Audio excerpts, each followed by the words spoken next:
with chaos at the New York Stock Exchange. Get back in there at once and sell! We are looking at major records for the Dow. Now is the time to buy.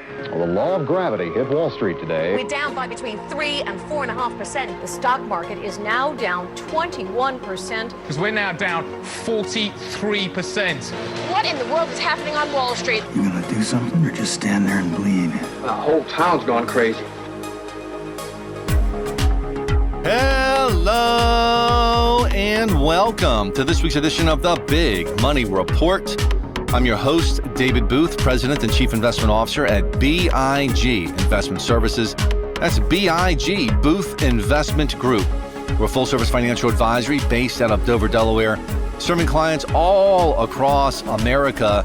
And you can read all about us at abigplan.com. That's www.abigplan.com. I like to put the show together once a week just to give you a recap of the week behind and a peek at the week and weeks to come. Trying to keep you up to speed with you and your money.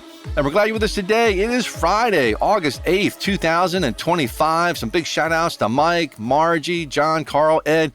Big shout out to my wife's Aunt Betty turning 100 this weekend. And a big shout out to our marketing director, Tessa McDonald. I call her T-Mac. She is amazing, always making us look great out there in the public eye. She's been really working hard with a lot of different projects over the past few months. But we were talking a couple weeks ago, and she said to me, you know, they changed the rules on Google reviews. I said, they did. She says, yeah. It used to be that you could not ask for Google reviews in our industry, but now you can. I said, oh, great. That's wonderful. She says, no, it's not wonderful. I said, why is that? She said, because there's a firm in town that manages less than 1.5% of the money that we manage, and they've got twice as many Google reviews. She says, so you need to say something on your podcast. So consider it done, T-Mac. I've done what you asked. See, I've learned, folks, not to argue with my people. They are the best at what they do. So I just do what I'm told because they're that good. So if you happen to be on the computer this weekend, hey, think about us, jump on there, Google, show us a little love. We certainly would appreciate it. Hey, let's go and jump in the numbers. Let me tell you what's going on out there. Markets, wow. There's one word for this market, resilient, at a level that I've very rarely seen in my career a market as resilient as the one that we're in right now. You know, last week, it looked like things were rolling over and that we may get a little bit more of a substantial pullback in the market. It had dropped from high to low about 3%. And I thought we would probably work our way down 5 to 7 because the market's just kind of a lot of different things pointing to the fact that that could very well be in the cards. But come Monday morning, things have just firmed right back up again. And then this market pushed higher for the week. So Dow Jones up 1.3% this week, S&P up 2.4%, NASDAQ up 3.8%, and the Russell Small Cap Index up 2.3% this week. All major indices pushing higher. Volatility Index just tanked this week, down 25%, coming in at 15. It's just really down at a complacent level there. And it could go lower. I've seen the Volatility Index hang out around 11, 12 for some time in the past. So we'll see how that goes. Long-term bonds, they're still not doing anything, down 0.6% on the week, still negative on the year. Looking at the TLT there, interest rates just kind of hanging right where they are. Sometimes they drift a little higher, they'll start to drift lower, and then they stop and turn back up again. When we take a look at all the different sectors, all the growthy areas of the market doing well this week. Remember last week, it was like all the defense, like utilities. Not this week. Utilities are only up 0.5%. Energy was down 0.7%, healthcare down 0.7%. But then you look at the growthy areas, technology up 3.4%, communication services up 1.4%, discretionary up 3.5%, semiconductors 3.3%. So a lot of move higher here for areas of the market that are showing growth. And then metals, gold hitting a record, up another 1.2% this week, hitting a record. And I tell you what, I love it. Well, we've got Kinross Gold. That's a gold mining company we have in our models. We picked it up back in 2022, around $5.50 a share added to it when it went a little bit lower than there. And now today, I mean, it's just ripping. I mean, it's up to $19 a share. It was up 17% this week on an upgrade. It's up 104% year to date.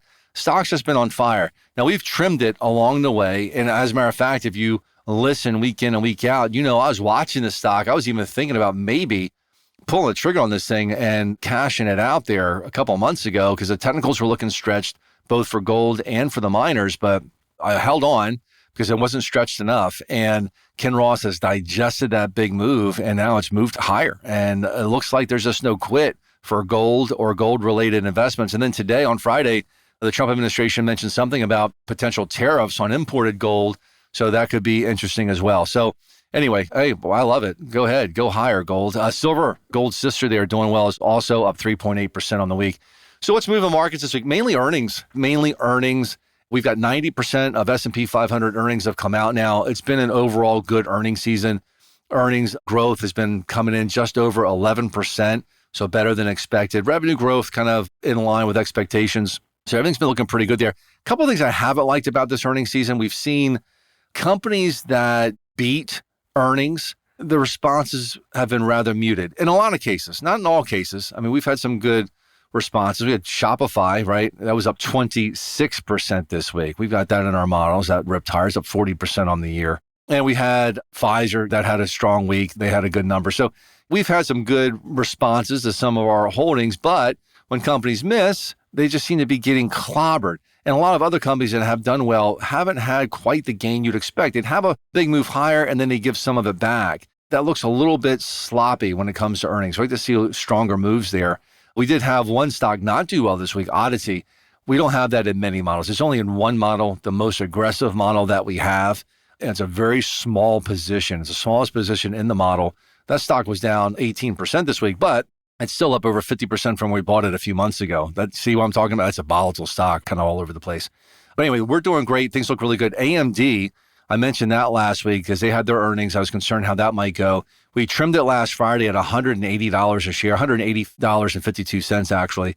They did report. The report was not as strong as the market wanted. The stock took a big hit, went all the way down into the 150s the day of earnings, and we stepped in and bought it for all of our new clients and folks that have added money in recent weeks. We bought it for you at 159. And guess what? It finished the week at 172, came right back, actually finished up 0.6% on the week. I think the stock goes a lot higher. I think once it crosses 203, it's going to go a whole lot higher. So we'll see. All in all, it's been a good earnings season. I just don't think that the reactions to some of the earnings have been what we'd like to see. We'd like to see a little bit stronger reactions to the positive and maybe not quite such a beatdown as we've seen on some of the negatives. So a little bit more volatility in that regard. But look, my friend over there at Earnings Scout, Nick Rake, I talked about him before, does great work. It really tracks the delta, the rate of change on earnings. And we've discovered that's much more powerful than the earnings themselves as far as the direction of stock prices. The deltas are improving. They are improving. And that would suggest that this market looks constructive longer term. So what about the short term, next few weeks, next couple of months? We work with some of the best technical analysts in the country, maybe the world. And the next few weeks, given what this market just did here this week, it could actually push a bit higher.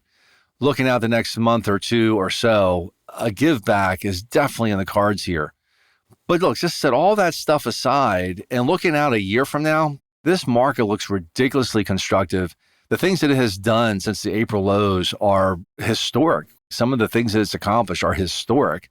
And the markets have done this in times past. It has meant very good things looking out longer term, looking out a year or so. So I think the market presses onward and upward over the long run. I think it can press onward again in the short term, the next few weeks as possible. I do expect a pullback, folks. And if we get one, I've got a shopping list. There's some things I want to buy. I'm really excited to buy them. Well, there's a couple of stocks that reported good numbers, really good numbers this quarter, but there's a little thing here, a little thing there the market didn't like, and they took a beating. Not a bad beating, but they got hit. They got knocked down.